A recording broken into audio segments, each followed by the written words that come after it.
in here is, already for the, just for getting a little piece of the beginners and all of that stuff, and then starting off.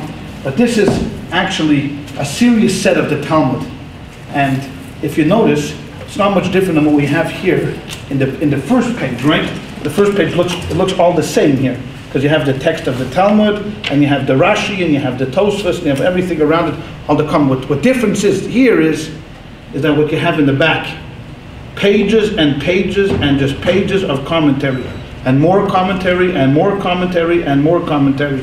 So once you finish with the with this, once we finish with the English translation, which we're going to do, then we go to the serious stuff. And we're going to learn. No, there's nothing we know. No, eventually, God willing. But you see, I told you, this is the advantage of people that didn't have any country to govern for 2,000 years. Okay, so you take and you had to, of course, get lucky, because if the publishers liked you, they put you in. Like, for example, here's Rabbeinu Nissim, and then these commentators on Rabbeinu Nissim, and then you have, for example, the Mordechai and the commentators on the Mordechai. And then you have here again the Mukhi Yosef and the commentators on the Mukhi Yosef. And then the Tosefta, and it keeps going on and on and on. And there's no end to this. No end to this. The Talmud, they say, is as wide and as deep as the sea. I mean, because there's absolutely no beginning and no end. As much as we study it and over, there was the famous rabbi who lived in the 18th century in Vilna. I can't remember his name. You would probably remember. What was his name? Gra. The Gra. That's right. Rabbeinu, the Gaon. The Gaon. See, I'm telling you. He is amazing. Yes. The Gra. Gaon Rabbeinu Eliyahu of Vilna. We have a shtick. From esoteric. Yeah. So he was one of the great, brilliant scholars of the past 200-300 years. I mean, the Gaon of Vilna was one of a kind. I mean, you couldn't duplicate him. But his students, one came to him. His greatest student, Reb Chaim Volozhiner, was his name. Who was later on going to open up the first. Come sit over here. We have plenty of good seats still available in the front. Thank you. And he said to him, he was bemoaning the fact that he said, Rebbe, he said, I've studied the tractate of Sukkah, and there's a tractate that's just committed and devoted to the study of how to build a sukkah, how to make a sukkah, etc., etc. He said, I've studied it 40 times and I still can't get it. So the Gaon said to him, what are you worried about? I've studied it 400 times and I still can't get it. So it's that kind of a study where no matter how much you go and how deep you try to get your hands around it, there's always something elusive, a new thought, a new concept, a new argument, something. And what it tried to do was try to develop your thinking and your argumentative style, and sharpen it. So, you listen to somebody else, but the key is to be able to listen. You see, I mean, since they studied in the olden days in what we call the Chavrusa style, they studied like in partnerships, So the key was not only to be able to be heard, but also to be able to listen to what the other person's argument was. Because it's very easy to dismiss somebody if you really don't understand what they're saying. So, you go on and shout and scream and do everything else, but if you're not really paying attention to what the other person is saying, you've really missed the entire point. And there's a famous statement in the tractate of Megillah, which is another tractate which is devoted to the laws of Purim, Megillah and the laws of Purim, and the rabbi says there, much I've learned from my teachers, more I've learned from my fellow compatriots, the other rabbis, but the most I've learned from my students. Because it was the students and their sharp questions that made him actually think and see, and test him if he really understood the text. Because, it's easy to fool yourself in thinking that you actually know it, but then when you set up against a few sharp students, then that's really what it's about. Is this a living? Is it still? Yes, absolutely. The Talmud itself, the text of the Talmud is closed, obviously. Nothing else is going to be included. That closed, 1,500 years ago. But the additions and the addendums and the commentary and interpretations are still going on today. And again, in the Orthodox world, the Talmud is viewed as a veto power. Meaning that if in the Talmud it's decided that this is the way it's going to be, that's the way it's going to be, and for the rest of the next 1,500 years, we're going to debate and question and argue why it's that way. But it can't be another way. And that's the way that the halacha and Jewish law is formulated. That this is the basis of the law, and then the rest is all kind of trying to fit into this little rectangle that we call the Talmud. So, for example, just give you an example. Stem cell research, which wasn't around, we talked about it, wasn't around in the days of the Talmud. So what the rabbis tried to do is try to first of all, get some kind of an understanding about stem cell research, because not every rabbi is a medical ethicist and a medical expert. So he's trying to get some type of understanding to what this is all about. And second, once you understand, then you see, okay, now we understand that this is the process, and this is what it is, and this is what it's like. Now let's go back to the Talmud and see if we could find test cases to similar things. Like there was abortion in the times of the Talmud. When was abortion legal? When was it outlawed? And what cases? How did they look at a fetus? Even if it wasn't so scientifically developed as it is today, still, but there were certain cases that we can kind of try to extrapolate principles, and you try to take those principles, and so sometimes we're actually in Orthodox Judaism sometimes more lenient than the Christians would be.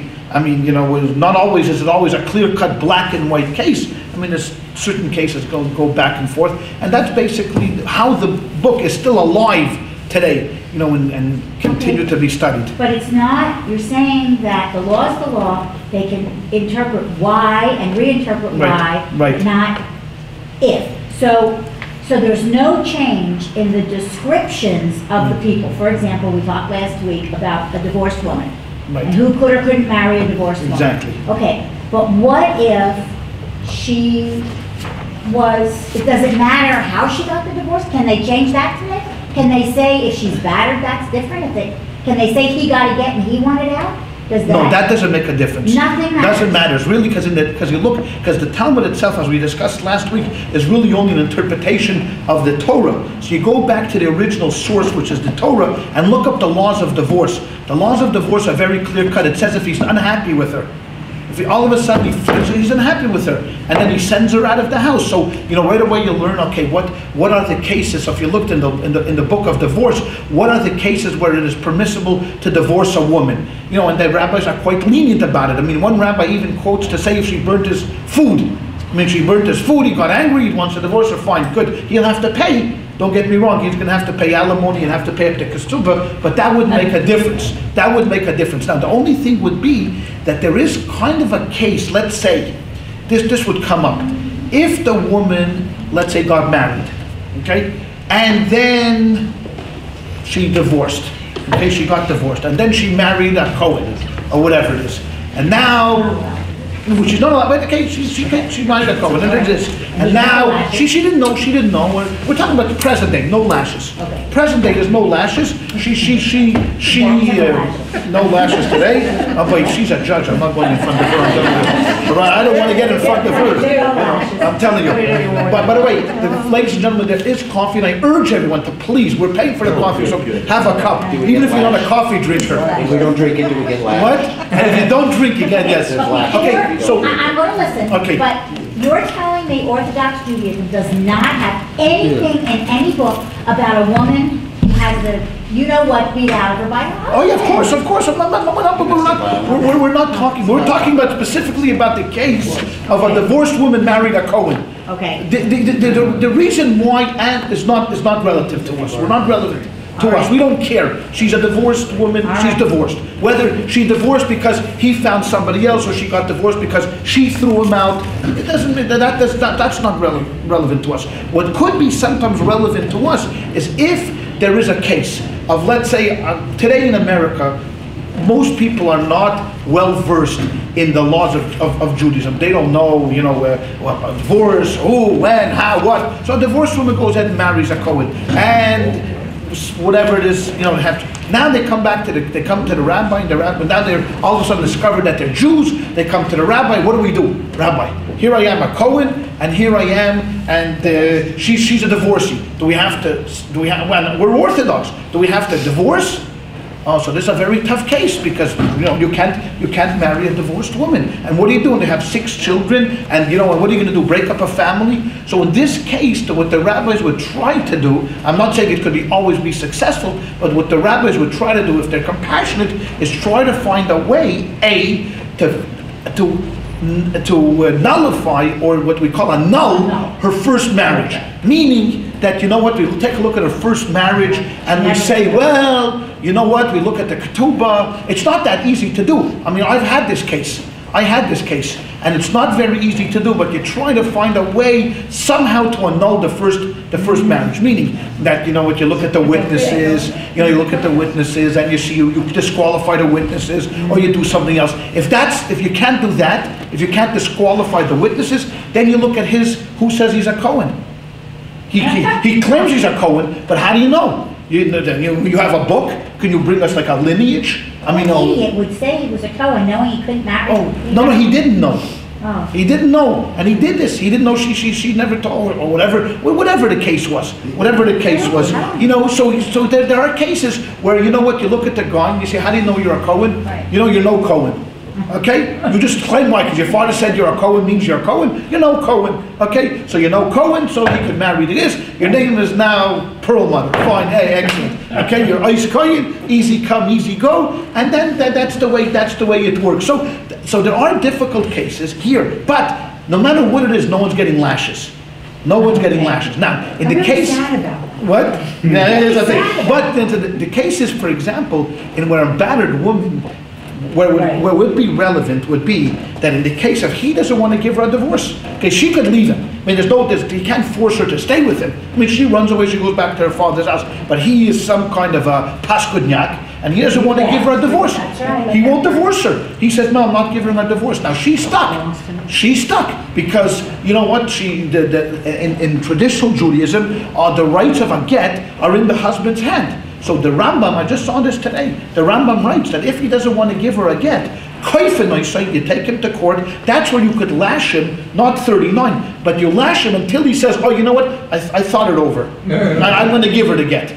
I'm going to give her the get. I mean, not only in those kind of cases, I'm going to give, But why do you lash him? Because he beat her? Or because what? Yeah, because, you lash him because he doesn't want to write her a divorce. But why should he? Well, why should he? Because he can't stay married to her, and she can't marry if he doesn't divorce her. She can't get married. She's stuck in this no man's land because she can't find somebody else because he won't divorce her, so she's still technically a married woman. She can't go back to him because he's a paskudnyak, because he's no good. So the rabbis decided, no, this guy has to divorce her. There's nothing to talk about. He has to make him divorce. Yes, they could make him divorce her. So they force him to write her a get. I mean, there's a number of cases where the rabbis could use flogging in the olden days, not today. No one's flogging today, but in the olden days they used flogging. For example, there's a very, very serious mitzvah in the Torah. There's a very serious commandment to keep all of the weights, the scales, the measurements in your business pure.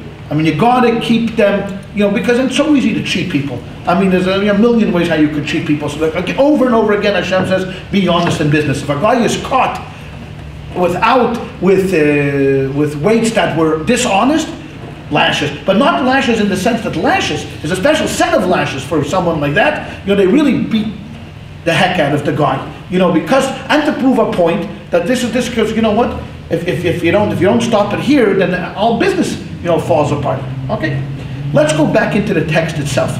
Last week we talked about. Does everybody have a copy of the text? A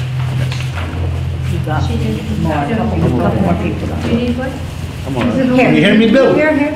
Bill, you don't want to join us at the table? Hey, you know what? This page 28. Hold on one second. It's both.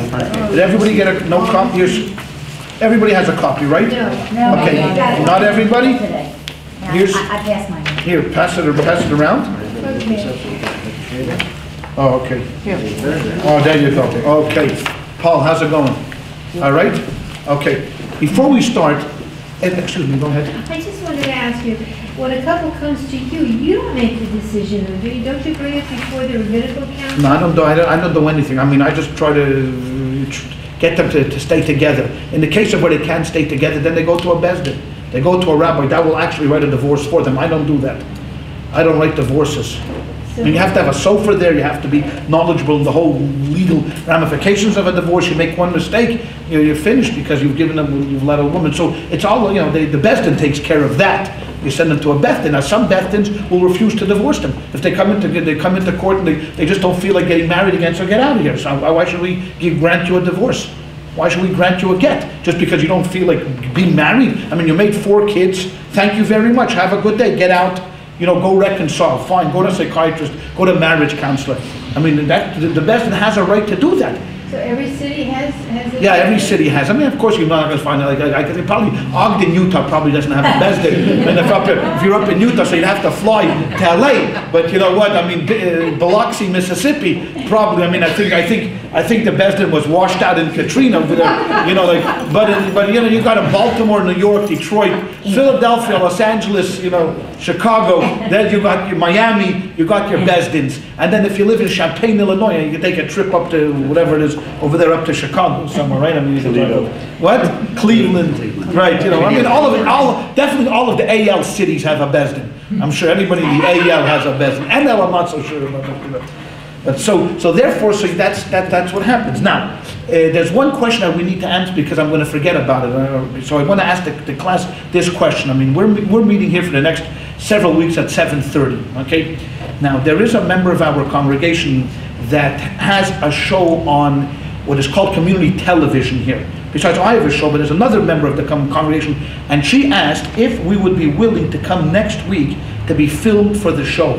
Now, we'd have to actually have the class at the studio, which is, does everybody know what the JCC is? Yeah. Everybody know where the JCC in Long Beach is? Yeah. It was right near the JCC. Does anybody have a problem or any strong views, whether yay or nay to this? What's the pay rate? The pay rate is nothing. The pay rate is zero. You don't get paid because you're not members of SAG. If you were a member of SAG, you get paid. You get but scale. What? You get scale at least if you're a member. If you could bring your card that you're a member. But it's not everybody. I mean, I don't want to. Not everybody's going to be on TV. It's going to be, there's a couple of cameras just like Paul has right now, and we'll have a room and set up. It's not very different than this, and it's just we do it, and then it's going to be played on channel, I guess 65, 69, or 95, depending where you are in Long Beach or what kind of a television. On that Blitzer show or whatever his name is? No. That's a special. That's the channel 18. This is community television. This is only you can get it here in Long Beach. I mean, does anybody have any Let's start with the objections. Does anybody object to this? If no one objects to this, remind me at the end of the class, we will, Judge, is there a problem with it? No, I'm going to be out of town. Oh. I'm going to be in the hospital. Oh. Okay. So I'm trying to make you a star. Okay. Oh, okay. So whoever's left, whoever's left, at the end of the class, please remind us, and if we want to do it, we'll talk about where it is and how to get there and what time we should be there and what kind of club. No. Okay. All right. So we'll at the end of the class, let's not leave before we make some kind of a final resolution. Okay. We're back into the Mishnah. We're 3/4 of the page down. Now, last week we talked about, just to summarize and one more time, right? We're talking about lashes. The lashes were given for 3 types of sins. Could anybody here tell me what are the 3 types of sins that lashes were given for? Okay, that's individual sins, but there were 3 general categories. Idolatry we won't be giving because idolatry is punishment is capital punishment. So no flogging for capital punishment, but punishment for sins that incense between men and.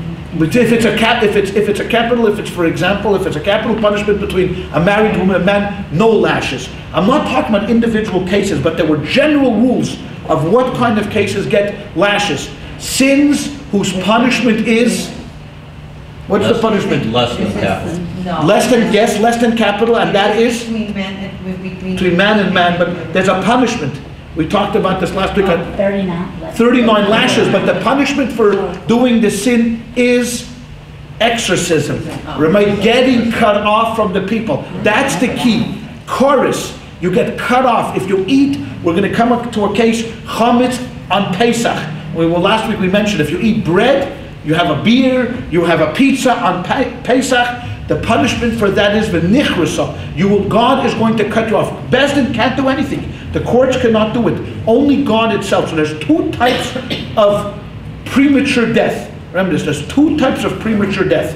One kind of premature death that is explicitly stated in the Torah, which we're going to deal with tonight. Cases that Hashem says, if you do this, the punishment is you're gone. Finished. So if you were destined to live 100 years, I'm going to look down the book and I saw that you drank a cup of blood and you did it willingly and knowingly and you still raised your high hand against God. Therefore, I'm going to take out my vengeance against you and cut your life short prematurely. But those are rules which are explicitly stated in the Torah. Then there are rules which are not explicitly stated in the Torah, such as someone who eats tevel. We mentioned last week, remember you have to give all of your tithing to the Kohen or to the Levi or all of that, and the guy says, you know what, I'm not giving it, I don't care about it, therefore now you go ahead and you go to the granary and you take out the wheat and you grind it into flour, you knead it into dough, you bake it into a bagel and you have lox with it, and the guy's telling you, I'm telling God says you're not supposed to eat that, that's tevel, and you don't care. It doesn't say anywhere in the Torah what your punishment is going to be, but we know, and we learned that from the 13 hermeneutical rules that we had last week. If you remember, we studied it just a little bit, that your punishment is going to be by Miss American Pie. Very premature. Very premature. Is that between 50 and, no, 50 that's 60. That's 60. That's 60. Between 50 and 60. The other one is before 50. Now again, we talked about that there's no quid pro quo. Don't ask me. Someone's going to pick up their hand and says, Rabbi, I know a guy that's ate a pizza every Pesach for the past 25 years, and guess how old he is? 91. Okay, of course there are cases this way, because today we don't have the same kind of quid pro quo relationship we had with God in the olden days, when you had prophets, and prophets could make God appear in the world. Then you had instant gratification, instant punishment. Today there's many people who don't keep any of the mitzvahs and they flourish. There are people that keep all of the mitzvahs and they suffer. So therefore, that's it. So you never know who's going to get it, when they're going to get it, how they're going to get it. So there's no questions today. We're only talking theoretically in the times of the Talmud. Okay. Then there's one more case. Remember we talked about one more set, not a case, but one more set. There has to be some kind of an act. Remember, if a guy just sat there and blasphemed or did other things and there was no act, no physical act, there's no lashes. You have to actually do a physical act, whether it's a sexual act or whether it's any kind of an act. It has to be something that has to be done. And it has to be between a sin, like Catalina mentioned, between man and God. Rarely was there a case where there was some kind of a sichsuch, there was some kind of a disagreement between men, or there was some kind of a fallout or damages that actually lashes were administered. No, in those cases, what you would get is compensation. I damage you, pay up. That's all.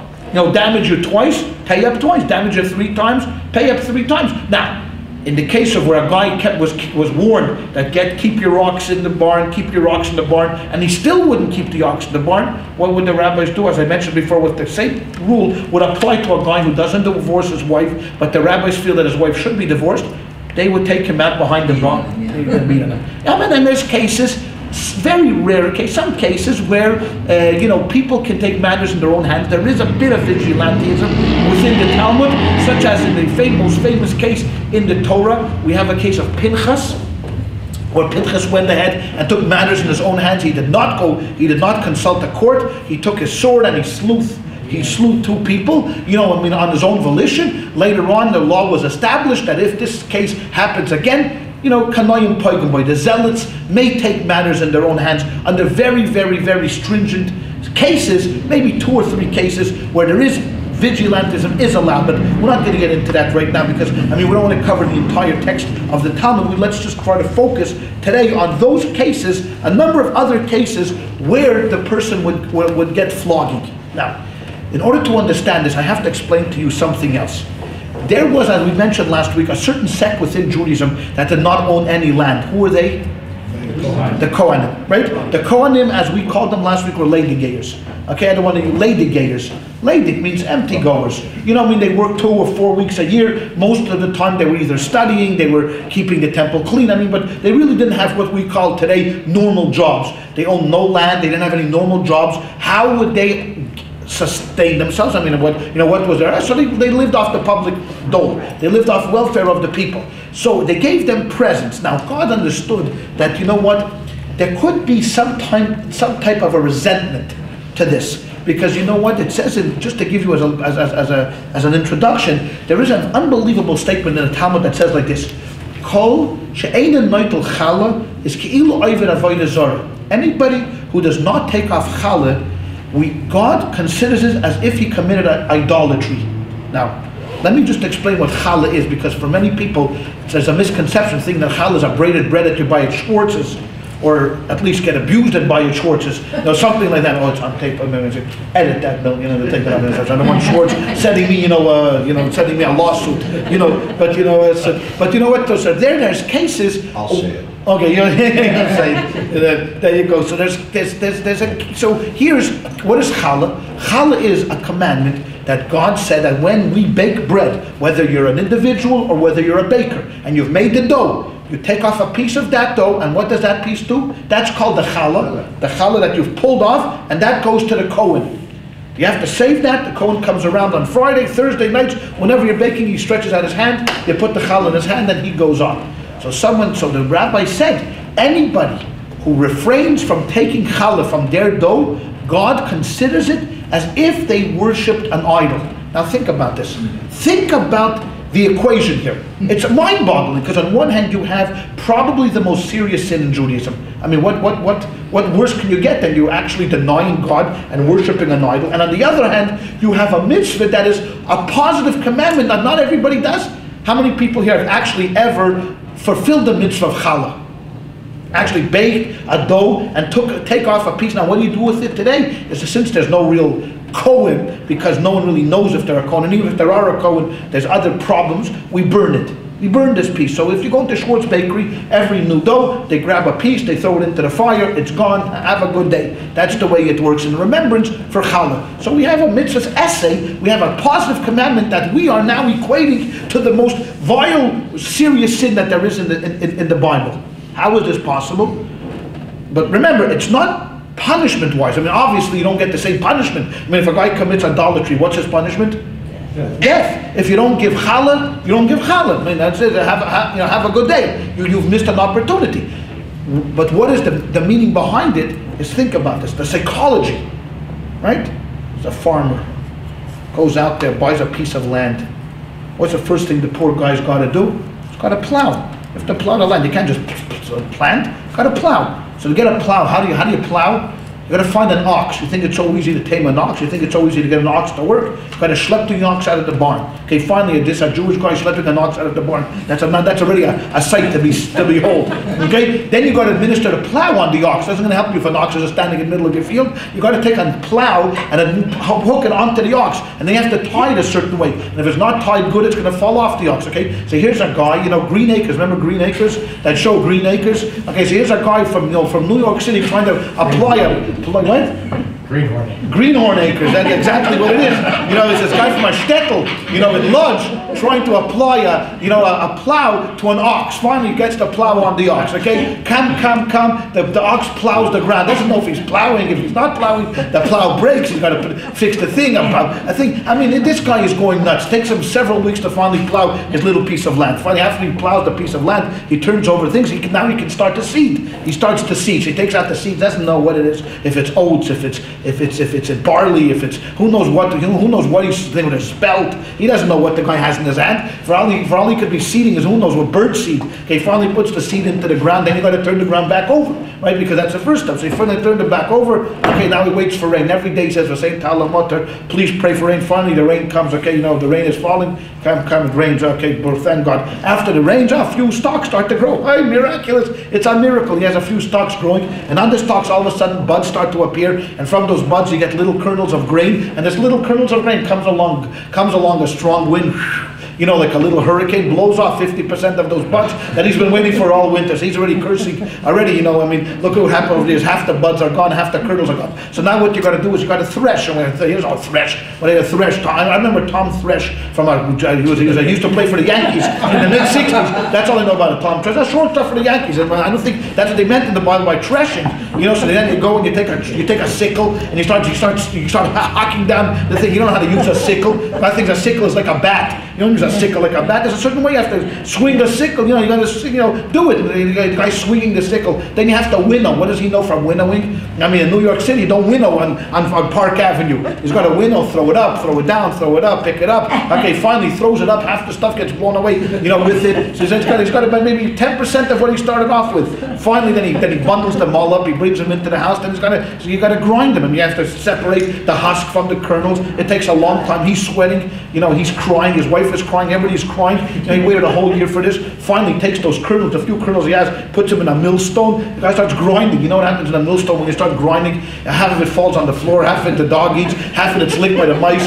Finally, come. He gets a little bit of flour. This is already a year, right? No, this is 1 year that the guy is waiting. This guy's waiting for the flour. Okay, 1 year. So he takes out the flour. Come. He starts scraping off of the millstone the flour as he's grinding into this little bucket that he has. He takes this little bucket. So from a whole year's work, he has this much flour. Okay, so he takes this much flour, enough to make 2 bagels. He takes this much flour, and he takes this. He pours it in the water. He starts kneading. Who shows up? Paul shows up. Vayavai. It's like Vayavai Haman. In the Megillah we have Haman all of a sudden appears on the scene. So this guy here, after a year's time of sweating and screaming and crying and bleeding on the who shows up here? A guy that's been sitting at home for the past 3 months. He's watched every Scooby-Doo rerun. He knows everything about Desperate Housewives. The Cohen didn't do a darn thing. Knows every statistic of every player that played the past 40 years. And he shows up here with his hand outstretched. Give me a piece of challah. So now, what does the guy say to him? 2 words and it ain't happy birthday, right? He wants to say, what he wants to say to the Cohen is have a happy day, So now what God is saying here is now all of a sudden the guy starts thinking to himself, the farmer, look what I did here. I sweated, I bled, I cried, I prayed, my whole family, I did everything. Now, what's the key word here that I just said? I did this. And the ayayay's, all of a sudden he forgot who gave the blessing of the rain, who did this, who did that. So that's why they equate it with idolatry. Because what happens in his mind is he begins to think of himself as divine. Like he's the one that did. What did you do? You put in the blood. Yes. That's why I'm letting you keep 95% of the goods. 5% I want you to give to the Cohen, who's only a representative of the Almighty, of God Almighty here on earth. So therefore you give the Cohen. But if you don't, so therefore God knew, and He understood that it's a very tough test. You bring in you bring in your harvest into the barn, and all of a sudden you have to start giving out truma. Now that's the first thing you have to give. Is the first tithing has to go to the Cohen. Forget about the dough, but the first truma has to go to the Cohen. Now, how much is truma? It doesn't specify in the Torah how much you have to give, but it's about 2 or 3%. That's not so bad, 2 or 3%, right? 1/40th, 1/50th, 1/60th, and it's even less than 2-3%. It could be, it's all depending upon what kind of a giver you are. If you're a good giver, you give 1/40th. If you're an intermediate giver, you give 1/50th. That's 2.5%. If you're a cheapskate, you give 1/60th. Okay, so that's not so bad. Then along comes a Levi. Next thing is the Levi, because the Levim also, they owned land, but they own a very small piece of land. He gets a 10%, Meiser, 10%. Holy Kalila, 10%. If I take in 200 bushels, I got to give this guy 20 bushels. So watch this guy walk out, and I'm sitting there, and I'm happy, smiling. Oh, thank you so much for coming by today. And he walks outside. I've already given now 23%, right? No, 13%. I've given 3 to the Cohen, 10 to the Levi. Then I got to add on top of that, I got to add on Maiseroni. I have to give away a certain percentage to poor people. Certain percentage, 2-3% I got to give to the poor people. Then every other, what? I don't know. I'm not getting there yet. You're jumping ahead. Wait. Then I have to add that every other year, not every year, but every other year, I got to take Meiser Sheni, which is the second Meiser. I give a 10th to the Levi, and I get Meiser Sheni, which we're going to deal with today. I'm not going to tell you exactly what it is right now. So there's a third tithing. Fourth, you have Truma, the first tithing, the second tithing, and then the tithing for the poor people. That's on top of what I had to leave a certain percentage of the field untouched.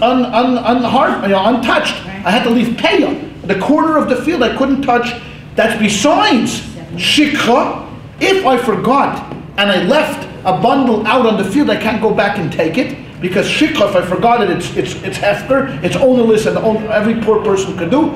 And then on top of that, there's also the falling of as I'm harvesting and I'm threshing and winnowing and doing all of that stuff, if certain things fall to the ground, I can't pick them up.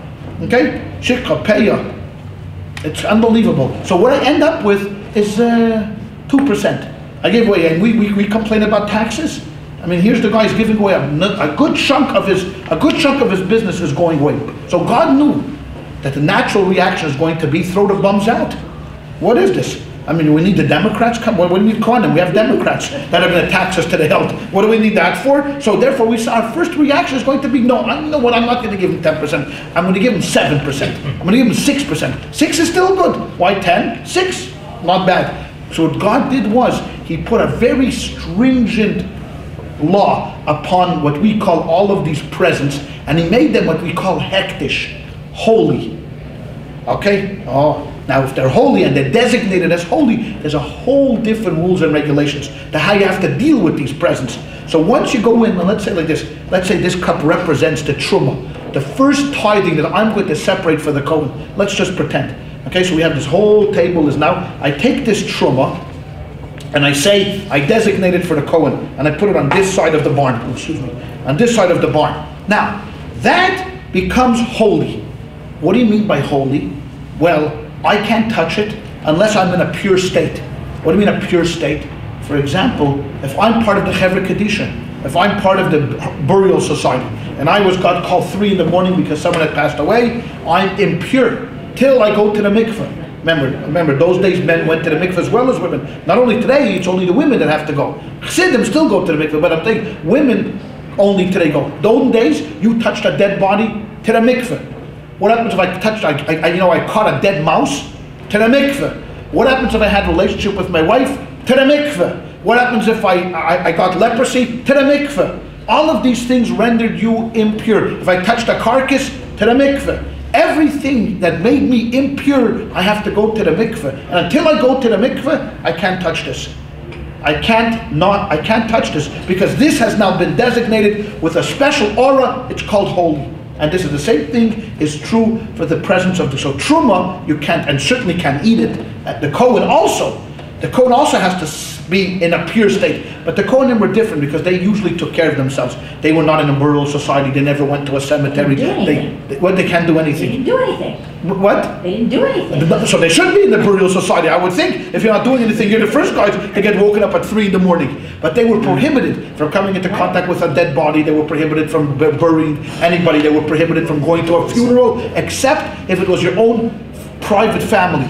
Only a wife, father, mother, son, daughter, sister, brother. Those are only relatives that you could attend a funeral for. Only a Kohen could only attend for the 7 closest relatives. His wife, his father, his mother, his brother, his sister, his son, daughter. So there's 7 relatives that surround a person who is his immediate family. Those are the funerals he can attend. Anybody else, if it was his Uncle Jack, his Aunt Sally, his grandpa, no, could not go to the funeral. High priest, nobody. High priest could not go to anybody's funeral, not if it was wife, brother, sister, mother, father. He was exempt from going to any funeral. He was prohibited because he had to be ready at a moment's notice to worship in the temple. So therefore, you had to be ready at a moment's notice. And if you come into contact with a dead body, then you're impure, and you have to then wait a certain period before you go to the mikveh, etc. So now we're going to be dealing with some of these cases. All right, are you ready? Did I confuse you enough? No. No? I don't understand why a Kohen can't go to a Kohen's funeral. I understand about the impure stuff, but if you start out as a Kohen, and you're a Kohen, and your Uncle Kohen died, why isn't your Uncle Kohen the same as you? But what about your Aunt, Sally? Your Aunt Kohen the same. Oh, okay, so but your Aunt Cohen is not really a Cohen. Cohen's not a Cohen. She's not a Cohen, so therefore I see you don't want to discriminate between the aunt and the uncle. So they said, you know what, better just go to a relative's funeral. Only the 7 relatives. I forgot, women can't. To a married daughter's funeral. No, married daughters have a different, he could go to a married daughter's funeral because she's his daughter. What she can't do anymore, if she marries someone, she cannot eat truma. She's exempt from eating truma because she doesn't belong to the Cohen family anymore, she belongs to the Perelmuter family. So she's out, but to the funeral, he may go because it's still his daughter. Okay, he says like this, we see where there's 2 dots in middle, 2/3 down the page. I would say 1, 2, 3, 4, 5, 6, 7, 8, 9, 10. 10 lines from the bottom. Okay? Yeah. Above Hadran. Above Hadran. Okay? Okay. So you would be, in the English, I'm sorry. So in the English, you would be here, Judge. Here. In the case, I don't know, we had that chalitza a little bit down here. In the case of one while unclean. There. Oh, got it. There you go. Okay? You got it? Yeah, right here. One Okay. who while In the unclean. Hebrew, we would do this. It's right after the number 4. Here. V'hatame. Hatame sha'achal. In the Hebrew, 13A. hatame sha'achal. Okay? Sonny, you got it? One No? who while Okay, here. unclean. In the Right English, after the number it would go right here. One who while unclean. Only one who while unclean. Okay, the number 4. You see number 4? Yeah. Ryan, you got it? Jerry, you got that? Number 4 right there, one who's unclean. Okay. You got that, right, Tim? One who's unclean. Okay? So if you want to follow along, it's right there. If you want to follow in the Hebrew, it's the 2 dots, but otherwise it's right here. One who's unclean. Okay? With hatame. Okay? So hatame is someone while he's unclean. A Kohen while he's unclean, right? Sha'achal es a hektish. Went ahead and ate from the holy fruit, from the holy things, the designated holiness. So a Kohen went ahead, he went to a funeral, he came to contact with a carcass, he did something, he had, whatever the case is going to be, he had leprosy, but no, doesn't matter, he went ahead and he ate some hegdish. He ate hegdish. Or is anybody, someone who became impure, ate hegdish, what happens is, we warned him, we said don't eat it, they ate it, boom, lashes. Okay? V'haba ela migdash tami. Someone who comes into the holy places while they are unclean. Now remember, God has always viewed the temple as a place of life, salvation, sanctity, compassion, redemption, atonement, whatever it is. It's life. And what he didn't want is to have the opposite, death. So if someone came in while they were impure to this temple, it was a very special place. It was designated only for if you were completely pure. So for example, when will we go onto the Temple Mount? When will be a case that, not a Kohen, forget about a Kohen, me, anybody who's not a Kohen, when will we go on the Temple Mount? For example, if we're going to bring the Pesach sacrifice. You had to go there and you had to have it slaughtered on the Temple Mount. So you came in there, and if you were impure, and we saw and we said, hey, brother, I know that you're impure and you did not go to the mikveh yet. Do not go into the Temple Mount. And I went, nah, I'm going to do it anyways. What does he get? What does he get? Flog him, right? What does he get? Flog him. Yeah, take him on, flog him publicly. Okay? Does it become a thing every time it's a piece of meat? I mean, it's No. Only if it's carcass meat, not if it's regular meat. If he went ahead and shechted a cow and ate the meat, because the Kohanim ate meat all the time. They were carnivores like there was no tomorrow. Because part of the presence was if I did it for a good deal, let's say, and I brought a sacrifice, I'd have to give them the stomach, the shoulder, the best part of the cow would go to the Kohen, and they would sit there and they would eat it, and they would have a good time. JP, could you do me a favor, please? Could you, in the back of the room, there's a box with a sitter. Right, the first box, if you don't mind bringing me a sitter, I would greatly appreciate it. But if there was carcass, that means the cow died. Did I miss something? No, you just said that we have to give them the best. We're required to give the Kohen the best. They're part of the best. I wouldn't say the best itself, but not just what we feel like giving. No. You have to give. You have to give him the shoulder part of it. Thank you very much. The shoulder part. You had to give him the stomach, or they call it the maw, and the cheeks. I mean, there's a whole part of the animals that went to the Kohen. That was his cut for bringing the sacrifice to you. And we like these people. Oh, I'm telling you, these guys, no, that was not all. That was not all. What?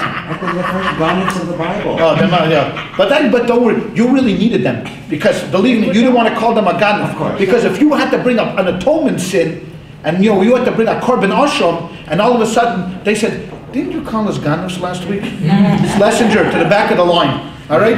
Number 73. Oh, I got 72. Number 73, please. Is there 73? But I'm 72. 74, 75. So you definitely want to be careful what you say about the Kohanim. Right? But that wasn't only that. You had to give them, first of all, every 10, if you had a herd of sheep, 10% went to the Kohen. You had to count 1, 2, 3, 4, 5, 6, 7, 8, 9, 10. Took a red marker, marked it red. Kohen. 10, 11, 12, 13, 14, 15, 20. Red. Could have gone. You sheared the sheep. You sheared them. First shearing, rashis against to the Kohen. I mean, so they lived off basically 24 presents, is what we called it in the Torah. Chav Daled Matanos in the Kohen. Okay. Now we're getting down to the nitty gritty here. For Eichel Chaylev. No, I need to ask one more. Go ahead, please. Any Kohen, or did he? Any Kohen. You had the choice. Like your one special Kohen. No. You had your choice. Any Kohen. Any Kohen. And once you give the one Kohen, you don't have to. No, that's it. So, for example, I married the daughter of a Kohen. Right. My father-in-law's a Kohen. So who would I give it to? If I'm a big farmer, and my father-in-law gets everything. So I give it to my father-in-law, I give it to my brother-in-law, I give it to my nephew. That's it. So once you gave it to one, the only thing that I could not designate is when I came to the temple and I brought a sacrifice, it wasn't my choice who got it. Whoever was working at that time, whoever's on duty, they were the ones that picked up. They picked it up, and that's basically the way it worked, in those days. But the truma But the truma, the tithing, all of those things that took place in my home, I had to give it to anybody I wanted to. Okay. My father, then maybe, Is this also why we see sometimes on packages label challah is taken? That's exactly it. That's exactly it. For those people that worry and want to make sure that it's coming from a reputable bakery, that's why it says challah was taken from this. Exactly right. Exactly. Did this apply to Aaron as well? Was it already going on with Aaron and his sons? Oh yeah, Aaron and his sons, definitely. Absolutely. But you see, Aaron had passed away before they actually entered into the land of Israel. So, Aaron didn't get all the presents. He had to wait till he got into the land of Israel. His sons, grandsons, great-grandsons, they were the beneficiaries of these rules. He himself did not really see many of these presents. But this was dictated to Moses, who dictated. Oh yeah, dictated to Moses. Only a Cohen could only become somebody came from the tribe of Levi through the sons of Aaron. No matter how much you wanted to. That famous story, I want to give as much money, I'm sorry, I want to be a Cohen. Why? Because my father was a Cohen, my grandfather, I want to be a Cohen. There's a famous story that goes on like that. But if you were not, there's no way you could buy yourself into it. That's the way it was. These laws apply inside and outside Israel the same way? Well, the truth of the matter is, outside of Israel, most of these laws were really not regulated because the rules were not the same. Because, for example, all of the things that were grown outside of Israel didn't have exactly the same. Only produce grown in Israel, like Shemitah, Truma. So that's why it was a little different. Now, once the preponderance and the majority of Jews lived outside of Israel, then it was all over. But as long as Jews lived inside of Israel, and then there was borders. The Rambam goes into great detail exactly what the borders of Israel were. Exactly. Syria, for example, has this kind of gray area because David actually fought a war that took part of Syria and made it part of Israel. Now, is this the boundaries of Israel? So therefore, only within Israel, that's where the rules applied. Outside of Israel, have a good day. Does the chief rabbi of Israel have to be a Kohen? No. The chief rabbi of Israel is a political appointment today. Has absolutely nothing to do with the Torah. It is a political appointment given to people who are nice guys. And the government likes them, the prime minister likes them. Now they're scholars, I'm not taking away from their scholarships, some greater than others. To be honest with you, but this is a political appointment. This was when the state started, they said, let's get a chief rabbi and then have two chief rabbis now. Then he says, V'oichel chaylev, someone who eats fat. Fat is prohibited from being eaten from the Torah, meaning that if you're a carnivore and you shecht an animal and you cut up the animal, if you ever went to a shlachtos, there are certain fats that surround all of the major organs. That fat has to be cut away. and that fat is cut away, that's thrown away today, you don't eat it. Certainly in the olden days you don't eat it. Now there's a difference in the Talmud. You're going to find a difference between chaylev and shuman. Chaylev is the fat that surrounds most of the major organs. Shuman is that very thin layer that actually lays on the organs itself. Because there's absolutely no way that you can get rid of all of the fat. You go into a butcher today and you say, give me lean. Lean as you can get. There's always going to be a little bit of layer of fat that lays upon the organs itself. That layer is called shuman. That's permitted. Now, how would you know the difference? You don't know the difference. That's why you need rabbis. So you come to the rabbi and you say, Rabbi, is this chaylev or is this shuman? And he would tell you it's chaylev. It looks the same, but really, it's shuman. It's permitted. Chaylev is prohibited. How prohibited is it? And why should it be prohibited? Because chaylev, fat, was designated to be for God.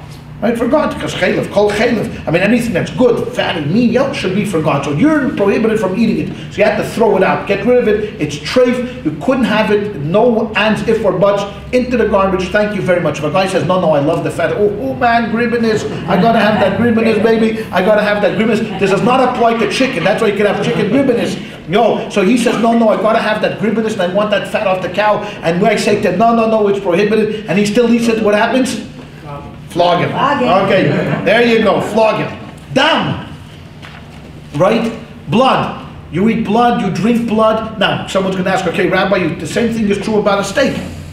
You go into a restaurant, you ask for a steak rare, you cut it, what's going to come out? Blood. Yeah, no doubt about that, right? So there's a difference between dam tummy and dam, what do they call that? The tamchis. You learn about it when you're in rabbinical school. They go into great detail about this. What is the blood that is prohibited and the blood which is permitted? The blood which is prohibited is like this. When you take a cow, I don't want to get too graphic for those that are very squeamish, but my father worked at this. He took me as a little kid to the schlachter, to the slaughterhouse, and I saw this many, many times. You take the cow, you stick the neck in, you slaughter the cow. The first gush of blood comes out. That's completely prohibited. That blood you can't touch at all. Then what they do is they took the cow. Listen, is anybody here a vegetarian? Could leave the room at this time because you don't want to listen to this. They take the cow, they string it up by its leg, and they hang it up by this metal pole by its leg. Some guy comes on this little conveyor belt and he cuts it in half with a saw. He saws it in half. They take it, there's a big table like this, a metal table. They take all of the innards, they throw it onto the table, and there's a sheikhet there that washes it out. He takes the lung. First thing he does is you got to make sure the lung is kosher. That's why you have glat. How do you check a lung? So in the olden days, you used to actually blow the lung with your mouth. You take the lung and you blow it up, and then you feel around. Today, you don't have to do it with your mouth anymore. There's a machine that you attach it to, like it's a balloon. They blow it up, and then he feels around the lung, and he sees if there's any kind of sirchus, cysts are on the lung, sirchus and all of that. He feels it around. No, makes it kosher. They put down kosher on the lung, K, kosher, or whatever it is, kosher, and then they move it on. Then they cut the meats in half. They start cutting the meats in half, and then they cut the steaks and all of that stuff. Then the butchers come and they start buying halves or quarters or and back and forth. Then the butcher goes and he cuts it. He cuts it all. Now, what do you do with that piece of meat? You have to salt it to get the blood out. How do you salt meat? So you take these huge containers. Now they do it. My mother used to salt her own chicken. So I remember back in the house, you would salt the chicken, but today no one salts their chicken anymore. It's all done, in the processing plant. They take there's this big, huge vat, and it's a vat. They salt it, throw it into the water, salt it both sides, spray it, wash it. But no matter what, kosher meat's always going to have a little bit of a salty taste because that salt gets ingrained. Now, what does salt do? Salt is supposed to bring the blood out. It's supposed to bring the blood out of it. So once you've salted it, bingo, it's done. The meat is kosher. It gets chopped up into steaks, into ribs, whatever you want, and then you can enjoy it. So any blood that's found post-salting, kosher.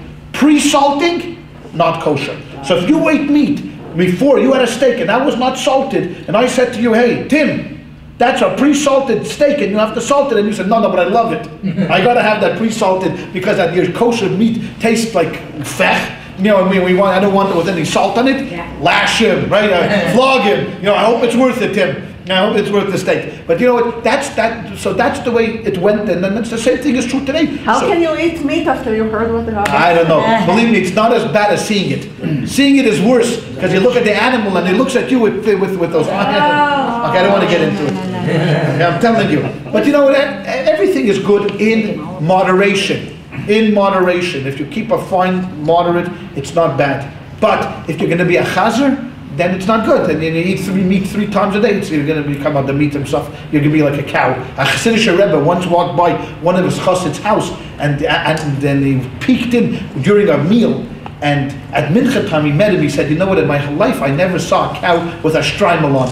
He said, "What do you mean?" He said, "I looked inside your living room today, and I saw you eating the chont, the meat of the chont, and you had your strimal on, but you were enjoying that cow so much that you took on already the properties of a cow. I had never seen a cow with a strimal on. You know, you're supposed to eat, but you know what? Not become part. It's not supposed to become the cow itself. I mean, you know what? There's a difference." Then, of course, we go to the famous case of Neusser. I'm sure you're all familiar with Neusser case. Now, the Neusser case is like this. Yeah, let me quote to you. Why should I try to? It says here, several sacrifices were given to the Kohanim, right? So he says, some, and there was different periods where you were allowed to eat the sacrifice. For example, it says peace offerings. They may be slaughtered anywhere in the courtyard. Their blood was 2 sprinklings. They might be eaten, prepared for food, any fashion, anywhere in the city by anyone during 2 days and 1 night. So a peace offering, korban shlomim, means that, you know what? It's $262 million tomorrow night. Someone is going to win that, I'm telling you. That person who's going to win it is going to bring a peace offering. Okay? It's going to be me. I'm going to go, woohoo! 262 million, I'm bringing a korban shlomim to God. I bring the korban shlomim, they sacrifice it, but I'm allowed to eat it for how long did I say? 2 days and 1 night. So Sunday morning, I bring it, I sacrifice it, they give it back to me, you know, they're butchered up and all of that stuff, they take their part, whatever they do to Kohanim, I take it into my home, I roast it, I fry it, I grill, whatever it is, I'm allowed to eat it Sunday night, Monday. Monday comes, and the sun starts to set. At sunset, I got to get rid of it. You got to burn it. But I got to take everything. Now, if I say, "Oh, come on, I marinated the ribs on Sunday morning, and come on, it's 5 o'clock. Does God really care? Think about it. Does God really care if I eat the ribs 5 or 6? Come on, He's so busy with Afghanistan, Iraq, this, that, the Middle East. Does He care if Perelmuter is sitting in Long Beach, California, eats at 5 to 6? If you eat it after 5 o'clock, and I catch you and I warn you, and I say, "That's nicer. I know that's a peace offering, and you're only supposed to eat it," and I say, "I don't care, but it's marinated and it's the ribs. It was cooking a whole night in a slow burner." I'm eating it. Flawed. I'll take it. I'll take it. Now, not only that, but what happens if the Kohen, Kenny said like this before, he called him a ganef. Let's say Kenny's lesson, no, he didn't mean it seriously, but he was just joking. For the tape, Kenny was not serious. He was only saying it facetiously. You know, it was only a matter of speech. Do not take him serious. So what happens is, they say, here's Schlesinger. Good. Then what they do is, you live in, let's say, Akko. You know what Akko is? Akko is in the northern part of Israel on the coast. You have to schlep a bull all the way to Jerusalem. Have a good time. Let's say you have a station wagon. Try to get a bull or a cow into your station wagon. You push it in. You're driving down the street, that cow is kicking and it's moving around, and you're driving from Akko with this cow in your station wagon. Finally, you get it to Jerusalem. You can't park near the temple. There's no parking all around. So you have to walk down Jerusalem with this cow attached to it. It's not going. It's sitting. It's making. You got to clean it up afterwards. You're tremendous. And why did you do this? Because it's a sin offering. Let's say, it's a sin offering, whatever it was. You bring a sin offering now to the Kohen. Okay? So here, what is a sin offerings? Peace offerings, Thanksgiving offerings, but there's communal offerings, the burnt offerings, the sin offerings. And these offerings prepared in the manner eaten in the courtyard only on the same day by male Kohanim on the same day. You couldn't eat it, you had to give it to them, and they could only eat it. So if they slaughtered it Sunday morning, they could only eat it Sunday. Sunday night, whatever's left over, burnt. Okay, that's the rule. We have to burn it. But if there's 30 or 40 Kohanim, so everyone takes a piece of the meat. You could finish off a nice piece of it if it wasn't a big cow.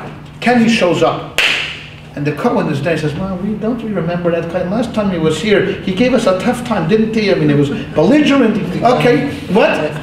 The Ganef, right? Okay, so the Kohen takes it and he sharpens his knife, the shochan, make sure that everything is right. Then he slaughters the cow. They gather the blood. They sprinkle the blood. They do everything they have to do. Then he tells you, "Oh, you know what, Kenny? I'm so sorry. But while I was slaughtering it, I intended to eat it on Monday. I said in my mind, I'm going to eat that cow on Monday.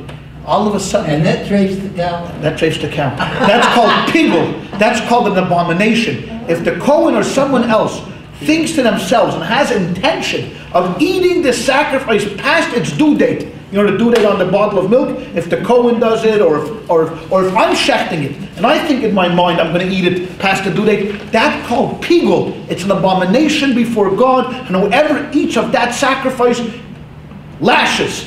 Not only lashes, but premature death if you knew. Right. So here's a case of a Kohen. Think about this. Well, I don't want to get into the legal ramifications, but actually a Kohen, because normally the rule is I cannot cause you that. I mean, I just cost you $500. You know, because not only that, but time and effort. Because you now have to go out and you have to find a new cow in Jerusalem and bring it, and and do all of that. So that's called pigul. So if someone eats pigul, and that's the next case. Pigul, and if someone eats that, then it's lashes. If I warn you beforehand, you can eat it. Well, how does he translate it into English? It's called or nothing that's unclean, one who slaughters out of precincts. Or pigul. You know, he doesn't even translate it. He uses the word pigul, and then he's number 10. And if you look at note number 10, loathsome. Right. The intention to disregard the time limit ab initio vegetates and renders the sacrifice putrid flesh and not to be eaten. So if the Kohen thinks he's going to eat that as he's slaughtering it Monday, and he's only allowed to eat it till Sunday night, that's called pigul, and you have to throw it away, and you have to burn it, and the guy has to bring another sacrifice. Sorry, but next time you won't be so belligerent. Oh, that makes me even angry. Go ahead. Why is this limit of time? Is it because it will get spoiled? Exactly, spoiled, of course. Don't forget, no refrigeration in those days. Sometimes in the summer it's very hot in Yerushalayim. You leave it outside. So, the Korban Pesach, for example, the Korban Pesach could only be eaten till midnight. Think about that. You brought a whole sheep, a lamb. You have a small family, maybe 5-6 people. How are you going to eat the whole lamb till midnight? The rest of it has to be burnt. So how does it work nowadays when we have refrigeration? Oh, today's no sacrifices today. So there are no... No, there's no sacrifices. There's no sacrifices. The date that's on the milk, you got to throw it out. Because we just mentioned it. Because it becomes spoiled. So a guy thinks I'm going to keep it, and then all of a sudden, so I don't care about your own personal meat. That's what God is basically saying. But my sacrifices, you're going to act differently to my sacrifices than you are to your personal meat. You want your personal meat to go bad? Who cares? But sacrifices, no. Certain time limit. And as the time limit was extended, the lesser the sanctity of the sacrifice was. For example, a sin offering, I'm pointing to Kenny, I'm just for an example. Bad guy. Sin offering had to be eaten very quickly. Peace offerings, which the intent was in order for us to be happy, come on, the Thanksgiving, so they gave you more time to eat it. But once that happened, it's over, right? All of us one night, it's over. So the Kohen couldn't eat it either. Nobody can eat it. Nobody can eat it. It was pigul. It was loathsome. This animal had to be discarded, thrown away, have a good day. It was gone. Why would somebody do that? Because he's a vindictive little... Yeah. But I don't want to get into that. God said it's okay to be That's it, what? Nasty little ecclesiastic. A nasty little priest. Exactly. Why do... But God said it's okay to do that. No, it's not okay to do that. He gets... What happens to him? Well, he gets admonished, but the guy who eats it is what we're worried about. This could be the Kohen. I'm not talking about the individual. This could be the Kohen who ate pigul. It doesn't only mean the individual. If the Kohen slaughtered it and then he told the guy, hey, you know what? How would you even know this? Okay. How would you even know that he had intention to do that? He had to tell somebody, right? He went over to his supervisor and he said, oh, you know what? I really screwed up because while I was shechting in my mind, I started to think, I'm going to eat this on Monday. I thought about myself having a nice roast beef sandwich. Maybe he didn't even do it intentionally. Maybe he did it unintentionally. He thought about that this is going to be a peace offering, and it turned out to be a sin offering, and then he thought about eating it on Monday. That renders it uncomfortable. That renders it, and then, okay. You have to tell somebody. But he had to tell somebody, otherwise, if he didn't tell anybody, if he shut up, then no one knows, and that's it. But, you see, he knows. That's the key. He knows. And that's why the Kohanim had to be people of virtue. People of virtue. Because not only that, they were dealing with people's atonement. I mean, a guy came and really he had a sin and he really wanted to get atonement. They were responsible. I mean, their sprinkling had to be done properly. They had to do the slaughtering properly. Everything had to be done properly. If they screwed up, if they didn't take this seriously, if they said, what's the difference if we sprinkle above the line, below the line, if we do 2 sprinklings or 4 sprinklings, it rendered your sacrifice impure and you wouldn't get atonement. So, they had to be people of exemplary ethical and moral standing. I mean, exemplary, because you had to literally trust them, because it was part of the service where you couldn't see. Because you could stand in the courtyard, but in the inner sanctum, only the Kohanim were there. So you couldn't even see what was going on in that room itself. You had to rely, please, let everything go smooth. Then they came out and they said, okay, congratulations, everything went smooth. Go home and have a good day and your atonement is accepted by God. So what was the idea of picking people from a certain family? Because, if you go on by family, some of them are not so virtuous. You know why? Because Aaron was beloved by God. And he trusted that if he's beloved by God, you had to pick somebody. So he's about the best there is. Who are you going to pick? Fliegel? Yeah. Who are you going to pick? Aaron was at that time the most righteous person besides Moshe, who was supposed to be the Cohen. But God said, you know what, you're too argumentative. Moshe didn't want to go, and he said, you bother me too much, Moshe. You can't be the Cohen. So Moshe was supposed to be the Cohen, the this, the that, everything. But he said, you know what, your brother Aaron, he's going to get there. And it's his merit. It wasn't his merit. Why? Some people are born in a family of royalty. Why? What gave this guy, Yerovam ben Nevat, to become king? He had any merit? No, he was born in the family. He had this merit. Other people, the same thing. That's the way it goes. If your great-great-great-great-great-great-great-grandfather was Aaron, you're now living off his credit. Okay? What's replaced sacrifices? Anything? Prayer. Just prayer. Prayer. What it says here in the prayer, if you look closely, because we don't do this. We have Marriage. Yeah, that's why we have all these prayers. Because it says here, it quotes from a certain verse that they pull out of the Bible in Hosea, and it says, "When the Shalmas forms for Seinu, and we will render the prayer of our lips in place of the sacrifice of bullocks." So instead of the sacrifices, we pray. God accept our prayers and our sacrifices. Aaron was the high priest. Could he bury his sons? No. He couldn't. He couldn't. That says clearly in the Torah. That's not even a speculation. That says clearly in the Torah. Moses found 2 non-Kohanim. It was the uncles, and he sent them in. And he told Aaron, "You do not go in there." And as a matter of fact, from that first case, there was many laws we learned from that case of the dead sons. Unfortunately, about eating sacrifices. If you're a mourner, can we? That was one of the classic examples of where Aaron actually outsmarted Moses. Right. Moses forgot, got angry with them. I could go into the whole thing, but he got angry at them for not eating the sacrifice, and Aaron actually was correct. This teaches us a great lesson. It says, never render a law when you're angry. Never answer a question when you're angry. When you're angry, the anger blinds you. It blinded him. He was angry why Aaron didn't eat, and he started to scream at him.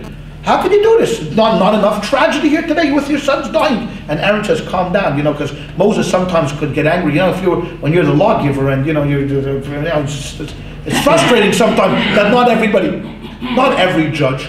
There's some judges that are calm, cool, and collected. I don't know of any, but even before his sons, though, it was the law that he couldn't. No, that was the law. That's when the law was made. Don't forget, the law was being made as they were living. Sure, as they were living. God said to Aaron, "No, you don't go there. Don't go near your sons. Send in Eldad and Medad, not Eldad and Medad, but two uncles to pick them up." Okay. Then he says like this. What's the next? Pigel. We had Pigel already? Yeah. Vitame. So Vitame. If the sacrifice became unclean and you ate it, for some odd reason you sacrificed, you left it, and so it came into contact with a carcass or whatever it was, you dragged it out somewhere and you ate it, lashes. Okay, you couldn't eat a sacrifice only if you were pure, and the sacrifice had to be pure itself. Now, here's an interesting case. When Jews first entered into the land of Israel, they were permitted to set up their own altars. If you wanted to, you could have an altar in your backyard and bring sacrifices. It was no different than Abraham or Noah, which you're learning now. People had. When the Beis HaMikdash came along, when David built the Beis HaMikdash, they prohibited all private altars.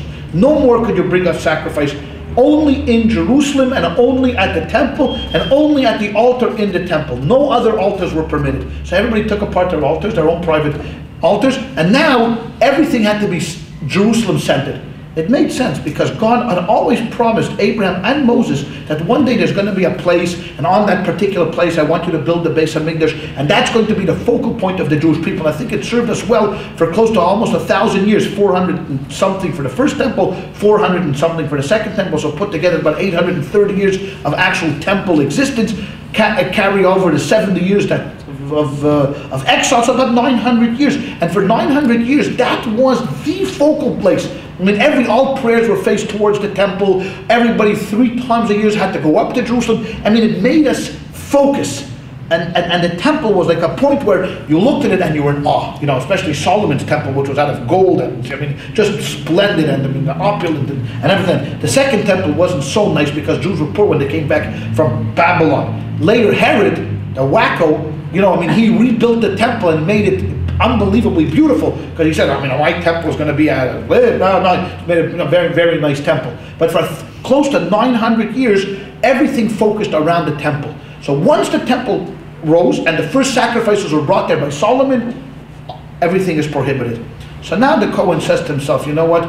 I come there and I'm in a rush and I say, you know what? God, this is what a line here. You know, I got to go and I'm busy. I got things to do in Jerusalem. Hani sent me shopping and I got to get to 44 stores. But now I'm behind this Schlesinger cat. You know, he's number 72 and he's being belligerent and he's giving the Kohen lip. And then all of a sudden they close shop and then now they're going to lunch all of a sudden. You know, we're sorry, but you know, like the teller and you know what, goodbye. We'll be back at 2 o'clock. And I'm sitting over here frustrated. So I figure, you know what I'm going to do? I go around the back and I see a Kohen. I say to him, listen.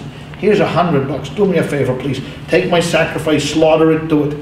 $100. But I can't get into the sanctuary. I say, listen, you have to be in the sanctuary. How about you do it like close to the sanctuary, real close to the sanctuary? And he says, there's 100 here, 200. How about 300? And he does, and he sacrifices outside of the sanctuary. Okay, Hashaychit, he slaughters it, umayla b'chutz, and he brings it as a sacrifice outside of the temple. And someone catches him and they say, if you do it, what do you do to him? Lashes. Thank you very much. Now we get to a case where everybody's familiar with. If someone eats leaven on Passover, that's just very simple. Okay? If someone works or eats on Yom Kippur, that means Yom Kippur is prohibited from doing any type of work. Now, what is work? Work is very subjective. I mean, it's not exactly what we think work is. Any work of the processes that went into building the temple. That kind of very good, Tim. Very good. Only something which is prohibited on the Sabbath, which we would consider work on the Sabbath, is also work on Yom Kippur. So, for example, work on the Sabbath would include plowing, planting, threshing, winnowing, baking, coloring, writing, destroying, building, weaving, sewing, banging, all of these things, writing, all of these rules and regulations which are prohibited on the Sabbath carry over and prohibited on Yom Kippur. And if someone transgresses that, it's interesting. If you think about this, if you transgress on Yom Kippur, you work on Yom Kippur, what's the punishment? Lashes. What's the worst punishment? Even if, lashes is less severe than what is the other punishment?